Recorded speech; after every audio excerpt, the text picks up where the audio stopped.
మే 23వ తారీఖు ఈరోజు. మే 24వ తారీఖున ప్రవీణ్ పగడాల సంస్మరణ సభ, బహిరంగ సభ పెట్టిన విషయం మీ అందరికీ తెలుసు.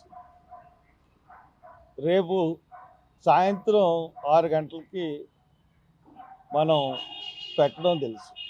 మీ అందరికీ ఆ డేట్ గురించి కూడా మీ అందరికీ తెలుసు.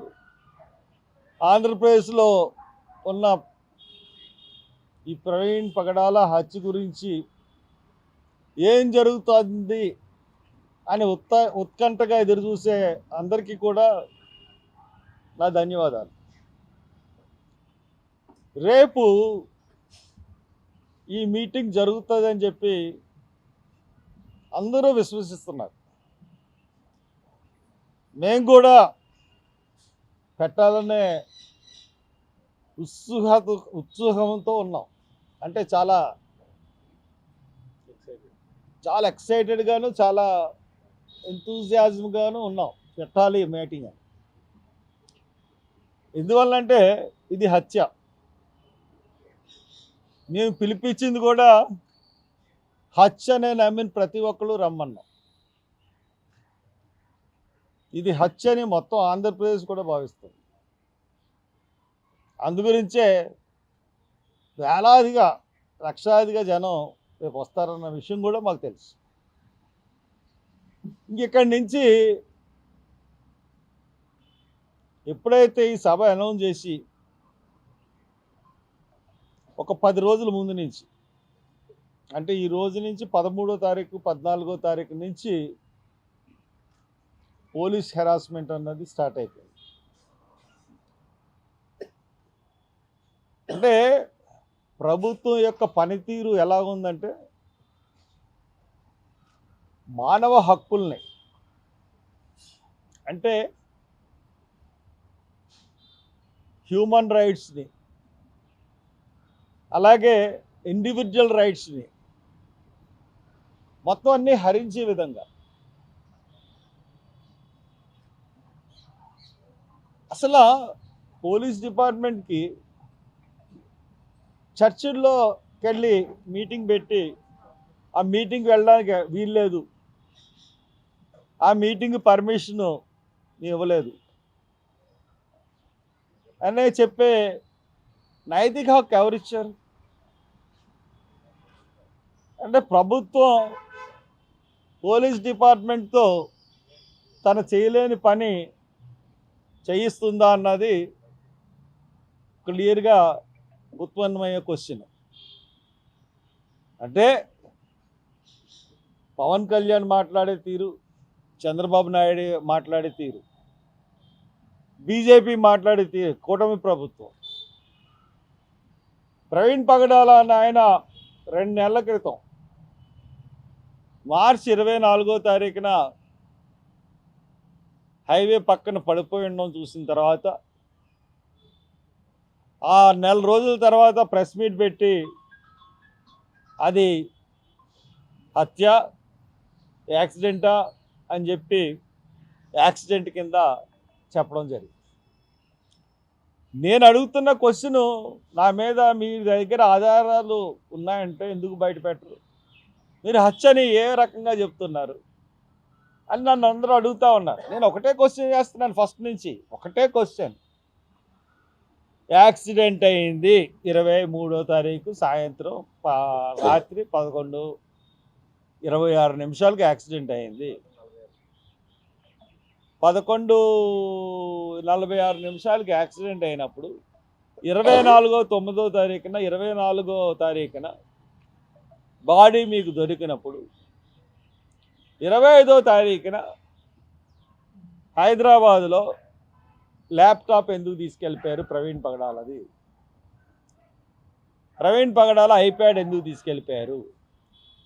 ప్రవీణ్ పగడాల అకౌంట్స్ ఎందుకు సీజ్ చేశారు? దీనికి సమాధానం చెప్పండి. దీనికి సమాధానం చెప్పాల్సింది ఎవరంటే ప్రభుత్వం. అందుకనే ఇప్పుడు మొత్తం లోకమంతా కూడా ఈ రోజున బలంగా నమ్ముతున్నది ఏంటంటే ప్రవీణ్ పగడాలని చంపేసింది గవర్నమెంట్. నేను ఏ మతాన్ని కించపరచట్లేదు, ఏ వ్యక్తిగతంగాని ఏ వ్యక్తిని కూడా అంటలేదు. ప్రభుత్వాధినేతల్ని క్వశ్చన్ చేస్తున్నాను, ప్రభుత్వాన్ని క్వశ్చన్ చేస్తున్నాను, రాష్ట్ర ప్రభుత్వాన్ని క్వశ్చన్ చేస్తున్నాను, కేంద్ర ప్రభుత్వాన్ని క్వశ్చన్ చేస్తున్నాను. ఈ పోలీసు డిపార్ట్మెంట్ అన్నది ఈ ఆటలో అరటిపండులాటోళ్ళు. This is fight between fighters for the Praveen Pagadala and government. మా ఇద్దరికి యుద్ధం జరుగుతుంటే ఈ పోలీసు వాళ్ళు అరటిబొమ్మలు. వాళ్ళు గవర్నమెంట్ పోలీస్ ఫోర్స్ని ఉపయోగించి అణిచివేయాలని చూస్తూ ఉంది. ఎంత దారుణమైన అణిచివేత అంటే మామూలు అణిచివేత కాదు. ఒక 70 ఏళ్ళు 80 ఏళ్ళు ఉన్న ఒక ముసలాయన ఆర్థర్ ప్రసాద్ అన్న ఆయన్ని పొద్దున్నుంచి హౌస్ అరెస్ట్. ఇక్కడ ప్రెస్ మీట్కి వద్దాం అనుకున్నాడు ఆయన, అనాథరైజ్డ్ హౌస్ అరెస్ట్. ఒక గుడాల జాన్సన్ వీళ్ళ పెట్టిన టార్చర్కి గుండెపోటు వచ్చి హాస్పిటల్లో జాయిన్ అయిపోయాడు. అతను సీరియస్ నిన్నటి వరకు. మార్నింగే అతనికి కొంత రిలీఫ్ వచ్చింది. ఎంత దారుణం. వెనక అవతల అవతల ఎలా ఉందంటే పరిస్థితి సార్, కొంచెం అతని పరిస్థితి ఎలా ఉందంటే ఆ జాన్సన్ది పోలీసులు పెట్టిన హెరాస్మెంట్ వల్ల ఈవేళ పొద్దునే కొంచెం తేరుకునే పరిస్థితి వచ్చింది. ఇకపోతే ఎర్నెస్ట్ మోజెస్ అన్న అతనికి ఓన్ ఎత్తలేని పరిస్థితి, జ్వరం వచ్చేసిందంట. కొంతమంది మా ఆర్గనైజర్స్ ఎంత భయపడిపోయారంటే ఫోన్ ఎత్తకుండా వాళ్ళ తాతయ్య గారు, ఎప్పుడో చనిపోయిన తాతయ్య గారిని కూడా చంపేసి అక్కడికి వెళ్ళిపోతారు. అంటే ఎంత టార్చర్కి గురి చేశారంటే రాజమండ్రిలో నా చుట్టూ ఉన్న నాయకులందరినీ టార్చర్స్లో గురి చేశారు. అంతేకాకుండా రాజమండ్రిలో ఉన్న చర్చిలే కాదు, తూర్పు పశ్చిమ గోదావరిలో ఉన్న ప్రతి చర్చికి వెళ్ళారు. అక్కడ మీటింగ్ పెట్టి అందరికీ ఈ 18 మంది రాజమండ్రిలో 18 మందికి బైండ్ ఓవర్ చేశారు. అందుకని వాళ్ళు ఎవరు ప్రెస్ మీట్కి కూడా రావడానికి ధైర్యం చేయలే. ప్రెస్ మీట్కి వస్తే మళ్ళీ పోలీసులు బైండ్ ఓవర్ 50,000 కట్టమన్నారట. ప్రెస్ మీట్కి వస్తే 50,000 కట్టాలేమో అని చెప్పి ఎవరు రాలేదు. ఇన్ని అది ఎదుర్కొన్నా కానీ రేపు లక్షలాది మంది జనం వచ్చే పరిస్థితి నాకు తెలుసు. రేపు ఏ రకంగా ఉప్పెన వచ్చిందంటే రాజమండ్రికి ఈ పోలీస్ డిపార్ట్మెంట్, మొత్తం పోలీస్ డిపార్ట్మెంట్ ఇక్కడ డంప్ చేసినా కానీ ఏమీ అవ్వదు. అందు గురించే ఈ మీటింగ్ని మేము ఆప్ చేయట్లేదు. జస్ట్ ఈ మీటింగ్ని పోస్ట్ పోన్ చేస్తాం. పోలీస్ డిపార్ట్మెంట్కి, గవర్నమెంట్కి జడ్జి మటుకు హైకోర్టుకి అప్రోచ్ అయ్యాం. ఎందుకంటే ఎలా ఉందంటే పోలీసుల తీరు అటు ఇటు కాకుండా ఉంది. అటు ఇటు కాని వాళ్ళు ఎవరో మీకు తెలుసు కదా, అలా ఉంది పోలీసుల తీరు. అటు కాదు ఇటు కాదు. అంటే మీటింగ్ పర్మిషన్ ఇస్తామని చెప్పట్లేదు, పర్మిషన్ ఇవ్వమని చెప్పట్లేదు, అటు ఇటు.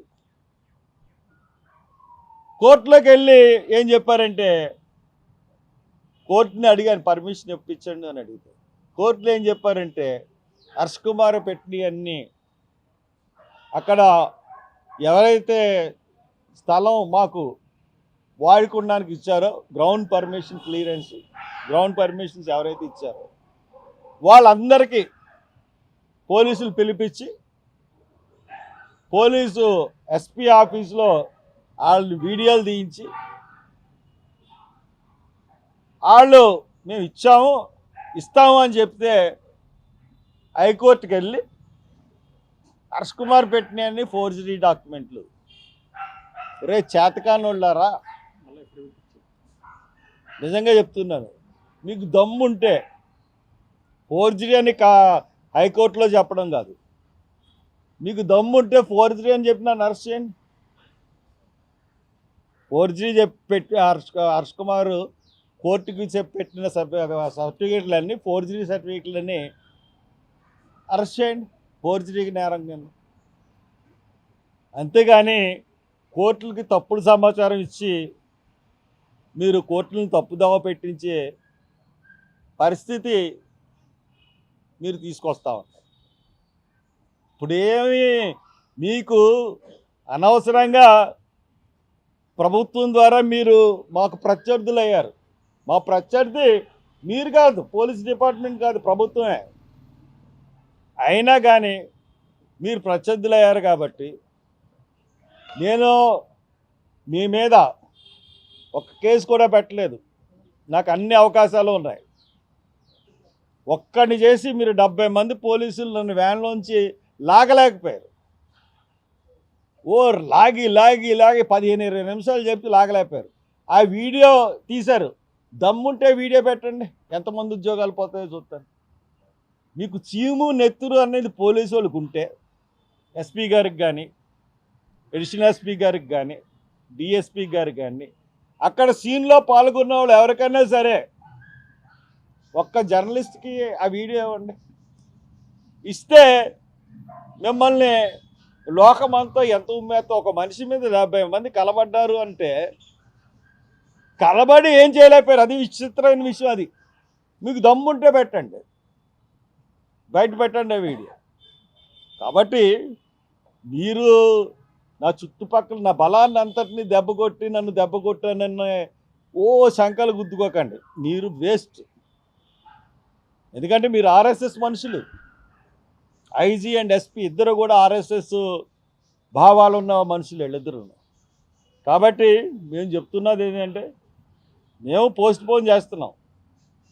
ఆ పోస్ట్పోన్ డేట్ని ఇమీడియట్గా నేను అనౌన్స్ చేస్తాం. ఎక్కువ రోజులు కూడా ఉండదు ఇది పోస్ట్పోన్మెంట్. ఎందుకంటే వాళ్ళు అనుకుంటున్నారు ఈ కేసు జూన్ 5 కేసారు కదా అనుకుంటున్నారు.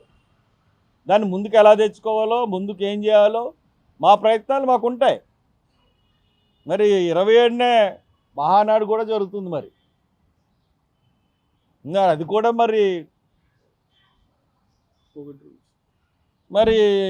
మరి ఉంటుందో ఉండదో. అక్కడ హక్కులు ఇక్కడ హక్కులు ఒకటే కదా, అక్కడ సభ ఇక్కడ సభ ఒకటే కదా. కాబట్టి నేను అంతకని ఎక్కువ చెప్పను. బట్ వన్ థింగ్, మీరు వివక్షత చూపెడుతున్నారు. ప్రభుత్వాలకు చెప్తున్నాను నేను, క్రైస్తవ సమాజం మీద వివక్ష చూపెడుతున్నారు. క్రైస్తవుల్ని అణిచివేత ధోరణిలో చూస్తున్నారు గవర్నమెంట్. క్రైస్తవుల్ని అడగదొక్కాలి అని చూస్తున్నారు. మళ్ళీ క్రైస్తవ దేశాల సహకారం లేకపోతే మనం ముందుకెళ్ళలేని పరిస్థితి. ఫ్రాన్స్ నుంచి, క్రిస్టియన్ కంట్రీ ఫ్రాన్స్, అక్కడి నుంచి యుద్ధ విమానాలు రావాలి మనకి. ఏ యుద్ధ విమానాలు? రాఫెల్. ఇజ్రాయెల్ నుంచి డోములు కావాలి. మరి ఇక్కడ మీరు చేస్తున్నది ఏంటంటే క్రైస్తవుల్ని ద్వేషిస్తూ, క్రైస్తవులు పాస్టర్ని చంపేసి, మీరే చంపేసి కేసులో ఏమీ లేకుండా చేసే పరిస్థితులు మీరు తెచ్చుకుంటారు.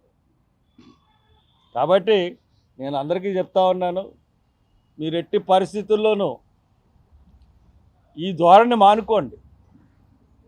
మేము మీటింగ్ పెట్టేది ప్రవీణ్ పగడాల గురించి హత్య అని మేము ఖచ్చితంగా చెప్పి మళ్ళీ మీటింగ్ పెట్టడం ఖాయం.